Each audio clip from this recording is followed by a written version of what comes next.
আজকে রেসিপিটা কিন্তু দারুণ টেস্টি, দারুণ সুন্দর হতে চলেছে। স্কিপ না করে কিন্তু সম্পূর্ণটা দেখার অনুরোধ রইল। আর আপনারা দেখছেন সিমতাজ কিচেন। সিমতাজ কিচেনের রেসিপিগুলো যদি একটু হলেও আপনাদের ভালো লেগে থাকে, তাহলে প্লিজ প্লিজ প্লিজ চ্যানেলটিকে সাবস্ক্রাইব করে পাশে থাকা বেল আইকনটি প্রেস করে রাখবেন। যখনই কোনো নিত্য নতুন রেসিপি আপলোড করব, সবার আগে পৌঁছে যাবে আপনাদের কাছে। তাহলে চলুন মূল রেসিপিতে ফেরা যাক। আজকে বানাবো আমলকির আচার। আর এখন হালকা হালকা ঠান্ডা পড়ে গেছে, তো এই সময় আর এই সিজনে ভীষণ পরিমাণে আমলকি পাওয়া যাচ্ছে বাজারে, প্রচুর পরিমাণে আমলকি পাওয়া যাচ্ছে। তো এখান থেকে আমি 1 কেজি আমলকি কিনেছিলাম, তো সেখান থেকে আমি অল্প পরিমাণে আমলকি নিয়েছি।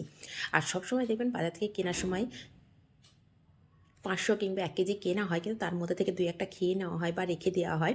সেক্ষেত্রে কিন্তু সবসময় মাপ করে নেওয়া যায় না। সেই জন্য আমি আন্দাজ মতো সব কিছু নিয়েছি। আর আন্দাজ মতো কীভাবে যে পারফেক্ট রেসিপিটা করবেন সেটাই আমি দেখাবো আজকে। সেজন্য স্কিপ না করে কিন্তু সম্পূর্ণটা দেখতে হবে। তখন আমলকিগুলোকে খুব ভালো করে আমি ধুয়ে নিয়েছি 2 থেকে 3 বার। ধুয়ে এখন একটা কিচেন টাওয়াল দিয়ে ভালো করে মুছে নিচ্ছি, যাতে করে জল না থাকে। যদি এটা সংরক্ষণ করতে চান, সেক্ষেত্রে যে কোনো চাটনি বা আচারের রেসিপিতে একটু জল থাকলে কিন্তু খুব তাড়াতাড়ি নষ্ট হয়ে যায়। সেজন্য সংরক্ষণ করার জন্য ভালো করে সবসময় জলটাকে শুকনো করে মুছে নিতে হয়। তো এখন আমি আমলকি প্রত্যেকটাই আমি খুব ভালো করে শুকনো করে মুছে নিচ্ছি। তো এটা যখন স্টিম করব, তখন কিন্তু অবশ্যই যে হালকা হালকা গায়ে জল লেগে থাকবে, সেটাতে কোনো অসুবিধা নেই। তো সমস্তটাই আমার ধুয়ে নেওয়া হয়ে গেছে। আর এখানে বলে রাখি, আমি একটা স্ট্রেনার নিয়েছি, এরকম দেখতেই পাচ্ছেন। আপনাদের হাতের কাছে যদি এরকম স্ট্রেনার না থাকে, সেক্ষেত্রে ছিদ্রযুক্ত যে কোনো একটা প্লেটও নিয়ে নিতে পারেন। তো এখন সাইড করে রেখে দিলাম, দিয়ে এদিকে একটা বোল বসিয়ে দিয়েছি গ্যাসের উপরে। দিয়ে খুব অল্প পরিমাণে জল নিয়েছি। খেয়াল রাখতে হবে জলটা যেন স্টেনারের সাথে না লেগে যায়, বা জলটা যখন ফুটবে খুব ভালো করে, সেই সময় যেন আমলকির সাথে না লেগে থাকে, সেই রকম বুঝে জলটা দিতে হবে। এখন ঢাকা দিয়ে আমি 10 মিনিটের জন্য ফুটতে দেবো, মিডিয়াম ফ্লেমে রেখে দিয়েছি। এদিকে এই আচারটা তৈরি করার জন্য অসাধারণ একটা খুবই সুন্দর এই মশলা রেসিপি রেডি করব। আর এই রেসিপিটা একবার তৈরি করে কিন্তু আপনারা বারবার প্রত্যেক আচারের রেসিপিতে দিতে পারেন। তো এখানে আমি নিয়েছি শুকনো লঙ্কা, এলাচ, 5 ফোড়ন, দারুচিনি, সর্ষে নিয়েছি, জিরে, আর নিয়েছি মৌরি। এখানে আরও একটা কিছু মেশাবো, সেটা সবার শেষে মেশাবো, সেটা তো অবশ্যই দেখিয়ে দেবো। তো এখন গ্যাসের উপর একটা কড়া বসিয়ে দিয়েছি। কড়াটা হালকা গরম হয়ে গেলে এর মধ্যে দিয়ে দেবো শুকনো লঙ্কাগুলো। তো প্রথমে শুকনো লঙ্কাটা দিয়ে দিচ্ছি। আর শুকনো লঙ্কার পরিমাণটা অবশ্যই ঝাল বুঝে দেবেন। খুব বেশি ঝাল হলে কিন্তু ভালো লাগবে না, আবার খুব কম হলেও ভালো লাগবে না। তো আমি যে লঙ্কাগুলো নিয়েছি, লঙ্কাটা না প্রচুর পরিমাণে ঝাল আছে, সেই জন্য এখানে আমি 7 থেকে 8টা লঙ্কা নিয়েছি। আর দিয়েছি 2টো তেজপাতা, আর দারুচিনি দিয়েছি, আর কয়েকটা এলাচ দিয়েছি। দিয়ে এখন এই সমস্তগুলো খুব ভালো করে একটু ভাজা করে নেব। আর এখন লঙ্কার কালারটা আমি হাত দিয়ে দেখাচ্ছি, তেজপাতার কালারটা দেখুন। এটা কিন্তু যখন ভাজা হয়ে যাবে, কীভাবে বুঝবো সেটাও বলে দিচ্ছি। এখন ভাজা করতে করতে হালকা কালার চেঞ্জ হয়ে গেছে। দেখুন এইভাবে আমি হাত দিয়ে যখন ভেঙে দিচ্ছি, তেজপাতাটা কিন্তু খুব সহজে ভেঙে যাচ্ছে। আর লঙ্কার কালারটাও কিন্তু একদম চেঞ্জ হয়ে গেছে। এই পর্যায়ে ভাজাটা কিন্তু আমার কমপ্লিট হয়ে গেছে। এখন এই উপকরণগুলো আমি তুলে নেব। নিয়ে বাকি যে মশলাগুলো আছে, 5 ফোড়ন, সর্ষে, মৌরি, আর জিরে, এই সমস্তগুলো একসঙ্গে দিয়ে একটু ভালো করে ভাজা করে নেব। আর এই ভাজা করার সময় না ফ্লেমটা মিডিয়াম টু লো রেখে দিতে হবে। এতে করে ভাজাটা খুব ভালো হবে, পুড়ে যাবে না। খুব সুন্দর একটা যখন গন্ধ আসবে বা একটু মুচমুচে ভাব চলে আসবে, সেটা তো ভাজতে ভাজতেই বুঝতে পারবেন। ঠিক সেই পর্যায়ে আবারও আমি যে লঙ্কাগুলো ভাজা করে রেখেছিলাম, তেজপাতা, সেগুলো একসঙ্গে দিয়ে একটু হালকা করে ভাজা করে নিলাম। এখন ভাজাটা কমপ্লিট হয়ে গেলে একটা প্লেটের মধ্যে আমি ঢেলে রাখবো, রেখে এটাকে ঠান্ডা করে নেব। আর এই রেসিপিটা আপনারা একবার তৈরি করে কিন্তু কাঁচের বয়ামে রেখে দিতে পারেন। আর রেখে দিলে কী হবে, যখনই যে কোনো আচারের মধ্যে দেবেন, এই স্বাদ একদম অসাধারণ হয়ে যাবে। খুব সুন্দর একটা রেসিপি সহজভাবেই তৈরি করে নিতে পারবেন। আর স্বাদ তো অসাধারণ হবে। আমি বারবার বলছি, খুব টেস্টি হয়। এই মশলাটা দিয়ে একবার দেখবেন। তো যখন ঠান্ডা হয়ে গেছে, ঠান্ডা করে আমি গুঁড়ো করে নিয়েছি। আর বলেছিলাম না আরও একটা মশলা মেশাবো, তো এখানে আমি ধনে গুঁড়ো করে রেখেছিলাম, ভাজা করে গুঁড়ো করে রাখা আছে আমার কাছে, সেই জন্য এখানে আমি 1 চামচ মিশিয়ে দেবো। দিয়ে এটাকে আবারও একবার মিক্সি জারটা ঘুরিয়ে নেব। আপনাদের হাতের কাছে যদি গুঁড়ো করা না থাকে, সেক্ষেত্রে যখন আমি ভাজা করছিলাম মশলাগুলো, সেই পর্যায়ে 1 চামচ আস্ত ধনে একসঙ্গে দিয়ে ভাজা করে একই সঙ্গে ডাস্ট করে নিতে পারেন। তো সমস্ত মশলাটাকে আমি একটা প্লেটের মধ্যে ঢেলে দিলাম, দেখতেই পাচ্ছেন। আর কালারটাও কতটা সুন্দর এসছে, আর খুব সুন্দর একটা গন্ধ আসছে। এটা যখন বানাবেন তখনই বুঝতে পারবেন যে রান্নাঘরটা কেমন সুন্দর একটা গন্ধ আসছে। তো তো এখন একটা কাঁচের বয়াম নিয়েছি, নিয়ে এর মধ্যে আমি তুলে রাখবো, রেখে এটা আমি ফ্রিজেই রেখে দেবো। এটা অনেক দিনই যায়। তো এটা হয়ে গেল আমার হোমমেড আচারের মশলা। কেমন হয়েছে এই মশলার রেসিপিটা সেটাও অবশ্যই কমেন্ট করে জানাবেন। আর যদি ভালো লেগে থাকে এইভাবে অবশ্যই আপনারা বানিয়ে রেখে দেবেন। যখনই কোনো আচার তৈরি করবেন তখনই কিন্তু এটা 1 চামচ করে দিয়ে দেবেন। আচারের শেষে সে তার টেস্ট একদম অন্যরকম এসে যাবে।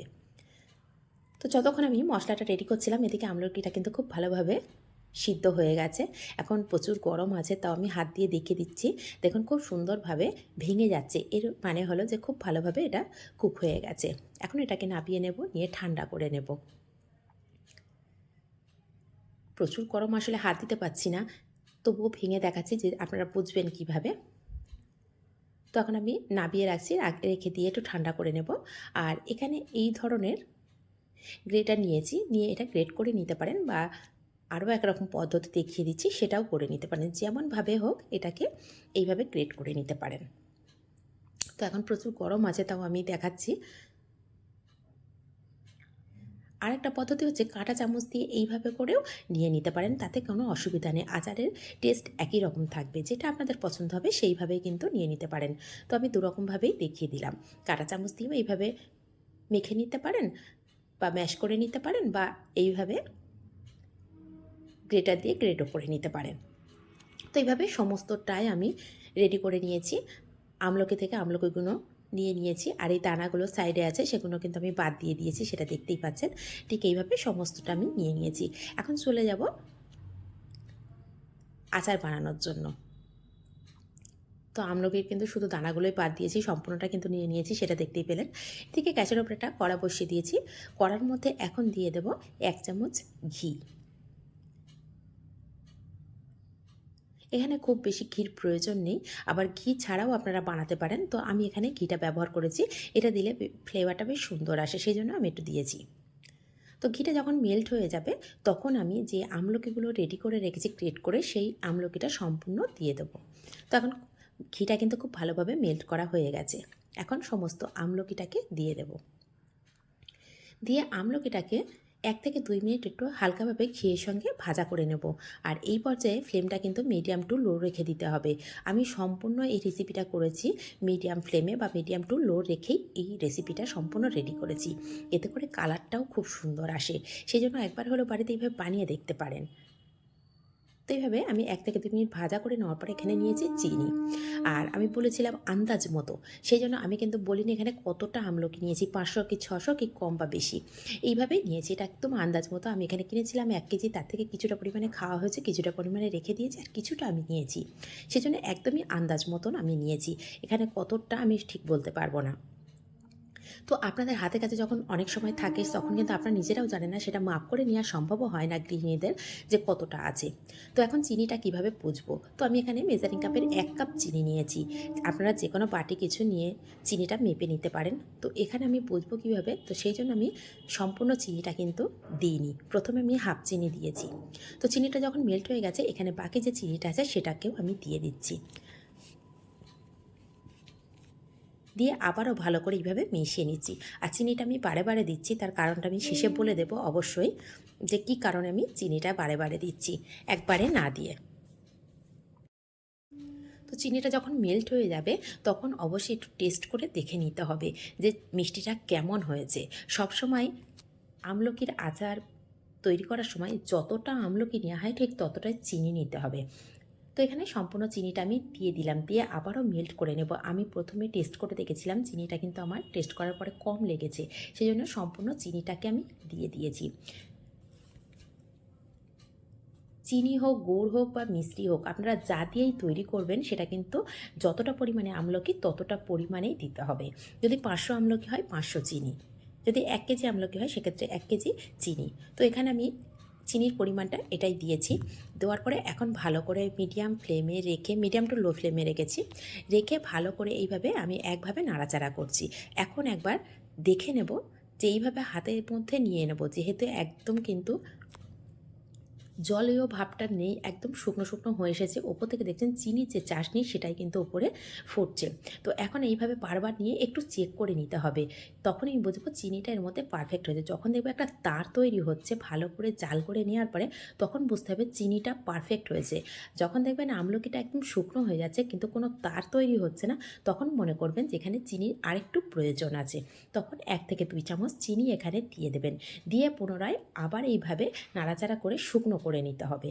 তাহলে চিনিটা একদম পারফেক্ট হবে। তো এখানে আমার ঠিক একই অবস্থা হয়েছিল। এখানে আমি আরও 2 চামচ চিনি ব্যবহার করেছি।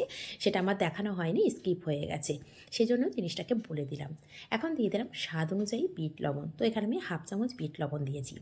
আর দিয়েছি 1 চামচ গ্রেট করে রাখা আদা। আর যেহেতু চিনিটা আমি ঠিক এই মুহূর্তে দিয়েছি, তার উপরেই কিন্তু আমি এই আদাটা দিয়ে দিয়েছি। চিনিটা দিয়ে একটু মিশিয়ে নিয়েছিলাম। সেই চিনিটা স্কিপ হয়ে গেছে, আমি দেখাতে পারিনি। দিয়ে দেখুন খুব ভালো করে শুকনো, শুকনো করে নিচ্ছি। এখন একের পর এক মশলা দিয়ে দেব। এখন দিয়েছি ৮-১০টা গোলমরিচ গুঁড়ো করে রেখেছিলাম, সেই গোলমরিচ গুঁড়োটা দিয়ে দিচ্ছি। আর যদি অনেকটা গুঁড়ো থাকে সেক্ষেত্রে একটা ছোটো চা চামচের 3 ভাগের 1 ভাগ গোলমরিচ গুঁড়ো দিতে পারেন।